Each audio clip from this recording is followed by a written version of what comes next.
Իրա մասին լավից բացի վատը չեմ լսել, ես ոնց կարամ էլի սուտ խոսամ, միշտ լավն եմ ես լսել այդ մարդուց, նա այնքան խելացի մարդ ա եղել, որ այսօրվա օրը նա այդքան բանի ա տիրացել, իրա խելքով, իրա ամեն ինչով, ինքը խելացի մարդ ա։ Որպես ղեկավար, ինչպիսին կլինի Սամվել Կարապետյանը։ Լավ ղեկավար կլինի,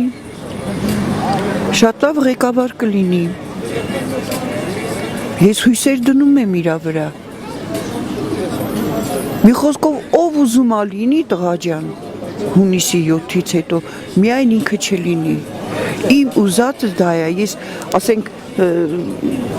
կյանքիս կեսից ավելին Ռուսաստանում եմ ապրել, ես ռուսից շատ գոհ եմ, ազգությամբ այդ մարդը հայ է, հոգով հայ է ինքը, ես 93 թվականից Սոչիում եմ ապրել, ես ոնց կարամ ինձ ռուս անվանեմ, ես հայ եմ, չէ, ես հպարտացել եմ, որ ես հայ եմ, ոնց կարելի է նման բան։